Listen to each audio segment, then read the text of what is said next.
আসসালামু আলাইকুম প্রিয় শিক্ষার্থী বন্ধুরা, পাভেলস একাডেমির পক্ষ থেকে তোমাদেরকে স্বাগতম। তোমরা যারা এবছর এসএসসি পরীক্ষার্থী রয়েছে, আজকে তোমাদের কি কৃষি শিক্ষা প্রথম অধ্যায় থেকে গুরুত্বপূর্ণ এমসিকিউ শেয়ার করব, যেগুলো তোমাদের পরীক্ষায় কমন পড়বে। দেখো, প্রথম অধ্যায় কৃষি প্রযুক্তি। প্রথম অধ্যায় রয়েছে কৃষি প্রযুক্তি। দেখো, এক, কোন ধরনের মাটিতে আলু উৎপাদন বেশি হয়? দোআঁশ ও বেলে দোআঁশ মাটিতে। তারপর দেখো, উদ্ভিদভোজী মাছ কোনটি? সরপটি। উদ্ভিদভোজী মাছ সরপটি। তারপর দেখো, বীজের বস্তায় পোকার উপদ্রব থেকে রক্ষার জন্য মেশানো হয় নিমের পাতা গুঁড়া, আপেলের বীজের গুঁড়া। উত্তর হচ্ছে খ। দেখো, উদ্দীপকটি পড়ো এবং 4 থেকে 5 নং প্রশ্নের উত্তর দাও। তাসপি নদীর ধারে একটি জমিতে আলু চাষ করে আসছিলেন। প্রথম দিকে তার জমি থেকে আশারূপ ফলন পেলেও বর্তমানে তার জমির ফলন কমে যাচ্ছে। তিনি এই বিষয়ে কৃষি কর্মকর্তার সাথে পরামর্শ করেন। কৃষি কর্মকর্তা তাকে জমির ঢালু অংশে ভালোভাবে আল তৈরির পরামর্শ দেন। আচ্ছা, তারপর দেখো, তাসপির জমির ফলন কমে যাওয়ার কারণ? জমির উর্বরতা হ্রাস, মাটির অনুন্নত গঠন। উত্তর হচ্ছে খ। আচ্ছা, তারপর দেখো, কৃষি কর্মকর্তা তাসপিকে জমিতে আল তৈরির পরামর্শ দেওয়ার কারণ কোনটি? মাটি গঠনের উন্নয়ন। আচ্ছা, তারপর দেখো, প্রথম পরিচ্ছেদ ফসল নির্বাচন। দেখো, সাধারণ বহু নির্বাচনী প্রশ্নোত্তর। তারপর দেখো, 6, যে প্রক্রিয়ায় কৃষিকাজ করা হয় তাকে কি বলা হয়? কৃষি প্রযুক্তি। যে প্রক্রিয়ায় আমরা কৃষিকাজ করি তাকে বলা হয় কৃষি প্রযুক্তি। তারপর দেখো, 7, মাটি সম্পর্কে কৃষকের মতবাদ কি? মাটির সম্পর্কে কৃষকের মতবাদ কি? ভূত্বকের গভীর যতটুকু নাঙ্গলের ফলা পৌঁছে। তারপর দেখো, 8, পানি ও পুষ্টি প্রকৃতির উৎস কোনটি? মাটি। তারপর দেখো, 9, মাটির ভৌত অবস্থার উন্নতি ঘটার কোনটি? জৈব পদার্থ। তারপর দেখো, 10, মাটির গুরুত্বপূর্ণ অংশ কোনটি? জৈব পদার্থ। তারপর দেখো, 11, কৃষকের বাসায় ভূপৃষ্ঠে কত সেমি গভীর স্তরকে মাটি বলে?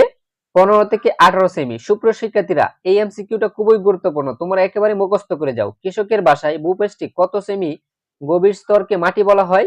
15 থেকে 18 সেমি। জমি চাষের বিবেচ্য বিষয় কোনটি? 4টি। জমি চাষের বিবেচ্য বিষয় 4টি।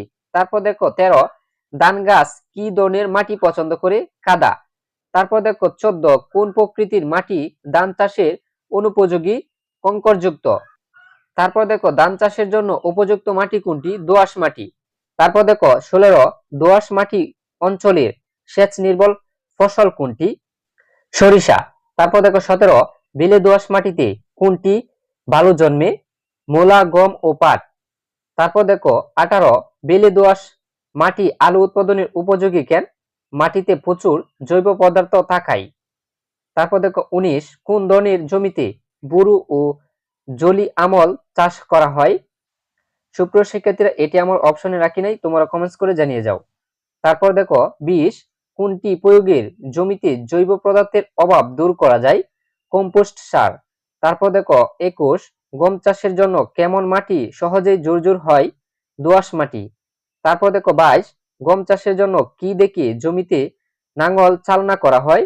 মাটির জু। তারপর দেখো, 23, বাংলাদেশের কেমন জেলায় গমের চাষ ভালো হয়? দিনাজপুরে। বাংলাদেশে কোন জেলায় গমের চাষ ভালো হয়? দিনাজপুর। তারপর দেখো, 24, উন্নমান কত হলে গম ভালো হয়? 6 থেকে 7। তারপর দেখো, 25, কোন ফসল অতিরিক্ত পানি সহ্য করতে পারে না? ডাল। তারপর দেখো, 26, দোআঁশ ও বেলে দোআঁশ মাটিতে কোনটি ভালো জন্মে? পাট। তারপর দেখো, 27, নদীবাহিত গভীর পলি মাটি কি চাষের জন্য বিশেষ উপযোগী? পাট। তারপর দেখো, 28, ডাল কোন ধরনের জমিতে ভালো হয়? ক্ষারীয় চুনযুক্ত মাটি। ক্ষারীয় চুনযুক্ত মাটি। তারপর দেখো, 29, বিনা চাষে কোন ফসল চাষ করা যায়? ডাল। বিনা চাষে ডাল ফসল চাষ করা যায়। তারপর দেখো, 30, কোন ধরনের মাটিতে আলু বড় হওয়ার সুযোগ পায়? নরম ও ঢিলেঢালা বুনটের মাটি। তারপর দেখো, 31, গোল আলু চাষের জন্য মাটিতে আদর্শ উন্নমান কত থাকা উচিত? 6 থেকে 7। তারপর দেখো, 32, কোন ধরনের মাটি টমেটো চাষের অনুপযোগী? বেলে। তারপর দেখো, 33, কোন মাটিতে টমেটো চাষের উপযোগী? বেলে দোআঁশ মাটি। তারপর দেখো 34 মাটির প্রকৃতি বৈশিষ্ট্য অনুযায়ী বাংলাদেশের মাটিকে কয়টি কৃষি পরিবেশ অঞ্চলে ভাগ করা যায়? 30টি। তারপর দেখো বাংলাদেশের কৃষি পরিবেশ অঞ্চলকে পরবর্তী কয়টি মৃত্তিকাভিত্তিক অঞ্চলে ভাগ করা হয়েছে? 5টি। তারপর দেখো 36 দোআঁশ মাটি অঞ্চলে আম্লমারাত্মক ও কারাত্মক মাত্রা কত? 5.2 থেকে 6.2।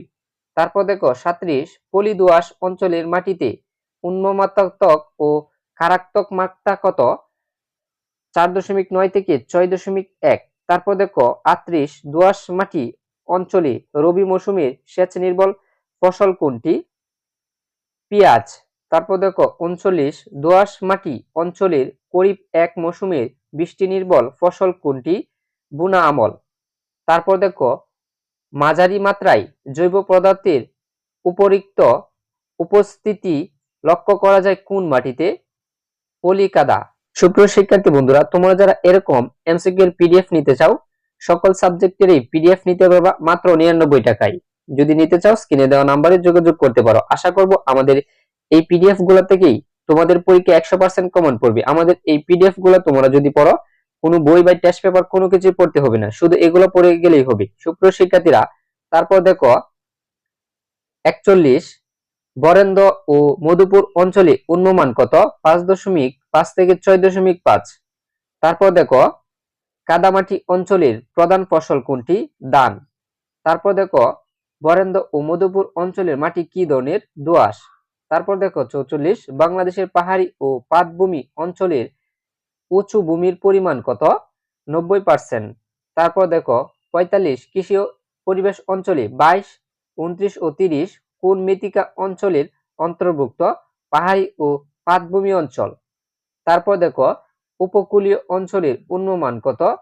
7.0 থেকে 8.5। তারপর দেখো 47 কৃষি পরিবেশ অঞ্চলে 11 এর বৈশিষ্ট্য কোনটি? উঁচু ভূমি ও দোআঁশ মাটি। তারপর দেখো 48 মৃত্তিকা ভিত্তিক অঞ্চলে মাটির উন্মমাত্রা কত? 7 থেকে 8.5। তারপর দেখো 49 পাট কোন মৌসুমের ফসল? খরিফ এক। পাট খরিফ এক মৌসুমের ফসল। আচ্ছা, তারপর দেখো 50 পাহাড়ি ও পাদভূমি অঞ্চলের মাটি উন্মমান মাত্রা কত? 5 থেকে 5.7। সুপ্রিয় শিক্ষার্থীরা, এই ছিল কৃষি প্রযুক্তি প্রথম অধ্যায় থেকে তোমাদেরকে গুরুত্বপূর্ণ এমসিকিউ শেয়ার করেছি। তোমরা ভালোভাবে পড়ে যেও সুপ্রিয় শিক্ষার্থীরা। আর এরকম এমসিকিউ এর সাজেশন পেতে আমাদের চ্যানেলটিকে সাবস্ক্রাইব করে সাথেই থাকো।